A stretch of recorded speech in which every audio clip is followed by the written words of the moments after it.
Hey everybody, it's Jared Busby with J-RodTV. It's been about a month since I did my last video, or my first video, and about my 85 C10 that I'm working on.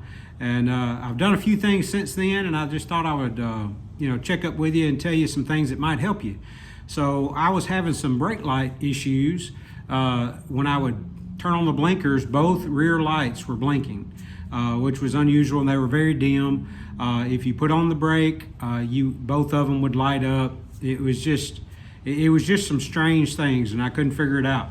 I will tell you that there's all sorts of wiring diagrams and things that you can get either through a service manual that you can buy like at AutoZone, like a Haynes manual. There's also a bunch of videos online and stuff like that, along with diagrams online. There's some great forums and things that you can get in and look at. If I think about it, there's a really good one that's helped me out a lot, and I'll put the link down in the description if I can find it for you. So anyway, everything I read was saying that all of these crazy tail light issues and even front light issues a lot of times comes back to a ground. It's an issue of a ground, and with these old trucks, this old type style pickup, or any of those, like 60s, 70s, any of those types of trucks, the grounds get lost. There's body to frame grounds, and there's grounds from the engine to the frame, that kind of stuff. And so over time, they either get corroded or wore out, that kind of thing. So I started tracing down things. So when I got back here to the back, my first thing was, you have several different color wires. It's kind of like a trailer hitch type deal.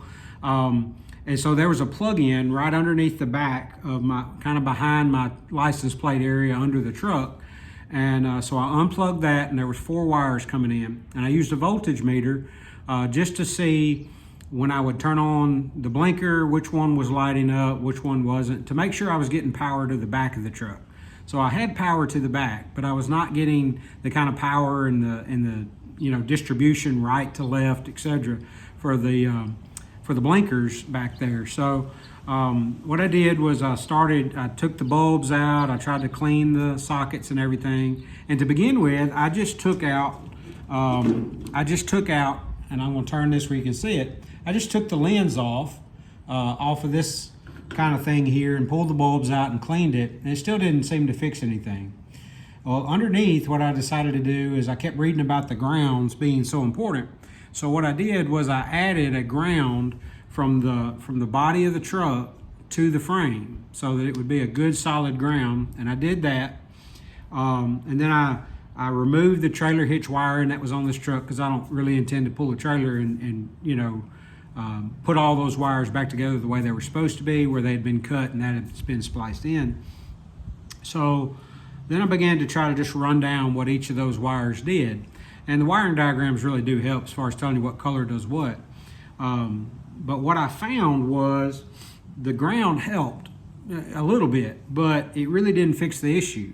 So I took the passenger side off first, and checked all the wires and everything. Everything was good. I didn't see anything there. I put new bulbs in. I made sure I was getting, when I put it in reverse, my reverse lights were coming on, etc. So I checked that side, but it still wasn't. It was every time you turn on the blinkers, they would both flash. So when I came to the driver's side, I decided I would, just take it completely apart. So I pulled the lens off. There's only 4 screws that hold the lens on, and then there's 4 screws on the inside that hold this tail light assembly. And so when you pull this tail light assembly out, what I realized was they had all been cut except for 2 wires. So the brake light was hooked up, but none of the turn signals, none of the backup light, parking lights, any of that was still hooked up. So I had to come back in here, and you can see I had to just re-splice, and I used the heat shrink type butt joints to be able to take care of that. And once I did that, man, that fixed my problem. So I made sure I had a good ground. You can see it here in the image, going directly to the body. The black wires in all of this is going to be your ground stuff. The brown is your park light. And then your colored wires, the green, the yellow, the browns, things like that, are going to be turn signals and so forth. So just to help you kind of keep that in mind. Well, after I kind of got this fixed, which I was so thankful for, because at night when you're driving, it just wasn't a great thing. So after that, what I decided to do was I would come to the front and double check all my grounds up front. Now, I will tell you that in here, I told you guys that it was a basket case inside here with all of this wiring and things. And there were wire nuts and things that should not have been used on this particular vehicle that were being utilized in this situation. I'm going to adjust the camera just slightly. So, anyway, there was a bunch of junk in there that really didn't need to be used, but it was being used. So I kind of pulled the loom off on the headlights and the park lights and all that, and I realized that none of the park lights were even wired. The wires had been cut, you know, because these old trucks, that people have been hacking on them for years. You know, this thing's almost 40 years old. So I cleaned up that wire and got rid of all the junk, you know, where they had spliced a bunch of stuff, and used good connectors that were heat shrink, that would shrink down, you know, and get good signal on all those things. Made sure my grounds were good, and then just systematically went through. And I had to buy bulbs for the side marker lights, not bulbs, but the actual the sockets themselves. There were no bulb, no socket, no nothing. And so I bought those, and you can buy those through your local parts house. They have a lot of that kind of replacement stuff. You know, O'Reilly's or AutoZone, any of those places, they'll have those types of things. And so then I cleaned up all of that and just made sure that it was all working right.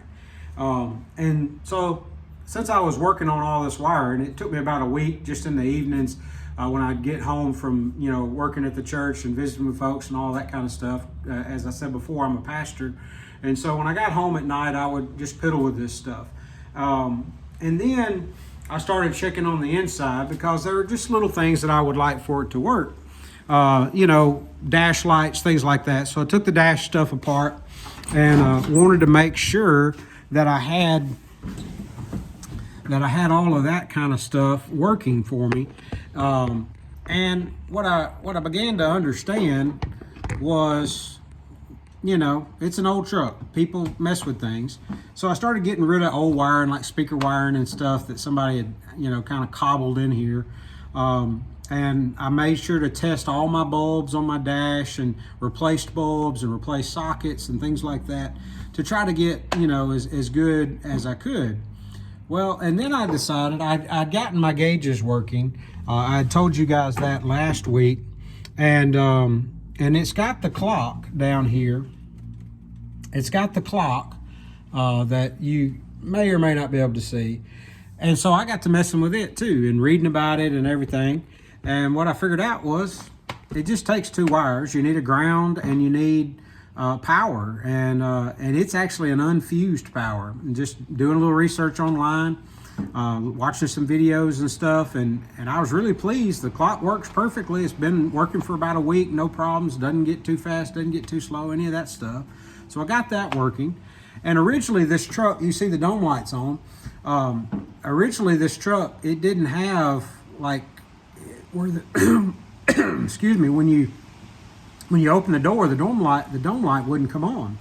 But it had the little button down here in the door jamb, and it was broken, so I replaced it, but it only had one wire. And so it didn't make my dome light come on. So I was a little confused about that. So I did a little research, and what I found out is that a lot of these trucks didn't even come with a dome light. This is not a factory dome light. This is one somebody else put in, and the wires had been cut. So I traced that down. But the only thing this truck came with was an under the dash light, which is literally like under the ashtray area. And that's what they call a courtesy light. And there's two wires. It's a white wire and an orange wire. And so what I did was, since these wires had been cut, I looked at the diagrams, and they all said that this light just ties in with the courtesy light underneath the dash. So I ran new wires and tied into those orange and white wires that went into that courtesy light. But I still, when you would open and close the door after I changed the switch, it didn't operate it. Now you could turn on the headlight thing to make the lights come on, you know, by twisting the knob. And as I read about that, I learned that some models just had a buzzer, like when you left the keys in it, those types of things that were operated off this door jam button. And so this, evidently this custom deluxe truck that I have, that's all that it came with. And so, but I also did some reading and realized that if you run a white wire from that same courtesy light, from the orange and the white courtesy light and from the dome light, just under the dash here, and run it through into the switch in the door jamb, and that is located, just to give you an idea, it is located up under here, under the dash, back up in there, and you can actually get to it, and the door switch is right there in the doorway, and you can pull a new wire in. What I did was tie a string to the existing wire that used to run the buzzer on the truck. The buzzer doesn't work. Of course, it doesn't have a radio or anything like that at the moment. And I just unplugged that buzzer wire and pulled it back through into under the dash, and had that string coming back out here. Well, then I connected a white wire and pulled all of that back down in there and plugged it up, because there's just 2 wires. And the way the door jamb switch works is it grounds it. So when you close the door, it opens the ground, and the ground, it's no longer finding ground.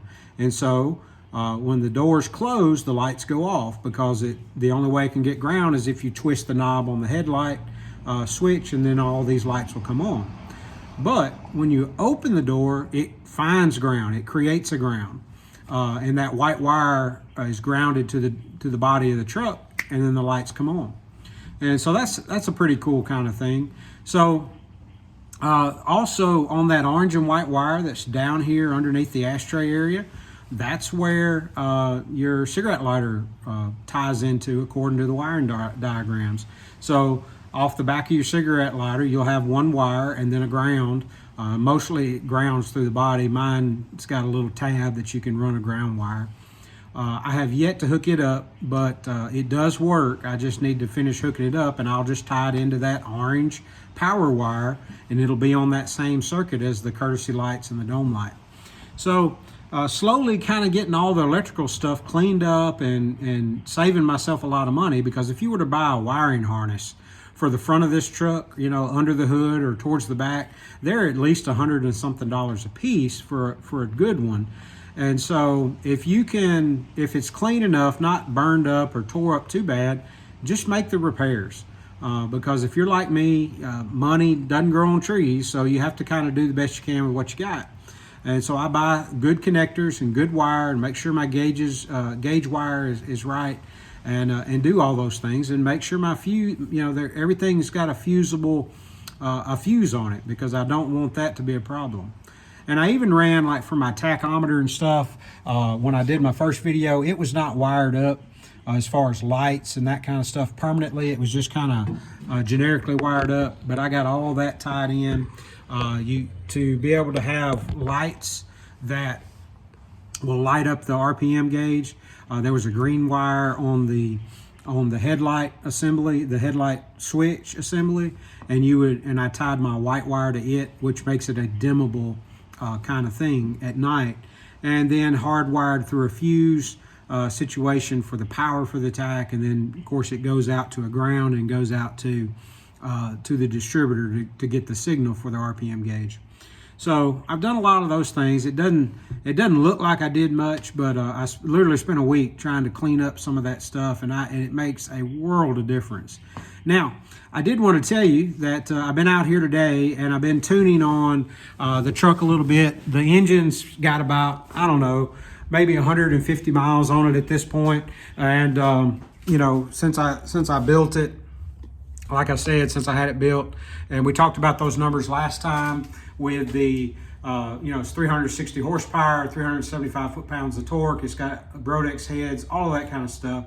And so I've been tuning today because rechecked my timing and adjusted it slightly. Just after I'd driven it some, it just seemed to kind of wandered a little, so I got that a little back to where it needs to be. I also did some carb tuning, used my vacuum gauge, hooked up to my Holley carburetor, and made the fine fuel mixture adjustments to get it exactly where it needs to be. took it out, drove it, everything seems to be good, set my idle. And the reason I'm doing all that is tomorrow, it is actually April the 13th, will be tomorrow. And there is a fun day that's at a local drag strip here in Holly Springs, Mississippi, which is up the road about 30 minutes from where I live. And it's at the Holly Springs Motorsport Park. And they're going to have this day where it's a car show and you can run your car, that kind of thing. So I said, well, I'm going to go. I'm going to tune this up. I'm going to go run it down the track. I don't expect it to be anything grand. It's got a high geared rear end, but it'd be fun to do just to see what the truck does, and as heavy as it is, and with the power numbers that I have. So I plan to do that. So that's why I was kind of checking all those things. I still got a few things to do before we go tomorrow, but nonetheless, that's the plan. So hopefully I'll get video of that as well tomorrow, and kind of give you some highlights from that show and stuff, and share the numbers with you, because, well, that would just be interesting, and to have that recorded. I hope that these videos are helpful in some ways, like the wiring stuff, and some of the little things that I've learned just from doing a little research, because wiring is not my thing, but the information's out there if you'll just dig in and find it. Look at your wiring diagrams and find some good places to get information. Even with the tuning and stuff like that, there are great videos out there that'll help you. The Holley website has all of their tuning tips there too that you can utilize, and I utilize those things because it's still not like the best thing for me to know how to do all those things. So I do it by the book, and hopefully it makes an improvement. It did make it run a little better, I will say that, and make it seem to not be so rich and those types of things. So anyway, I'm glad you tuned in to the first video. I'll probably post it up here in a link somewhere on one side or the other. And then also check that one out. If you haven't, if you come across this one, give me a like, a subscribe if that's what you want to do. If not, that's fine. My plan with this video is simply that I'd be able to give some information that might be helpful to you. I want to help the average guy that's just working on his old piece of junk truck and trying to make it better. And that's what I'm doing. I'm just a normal guy doing those things. Well, until I see you next time, just know that the Lord loves you, and we're glad that you tuned in. See you.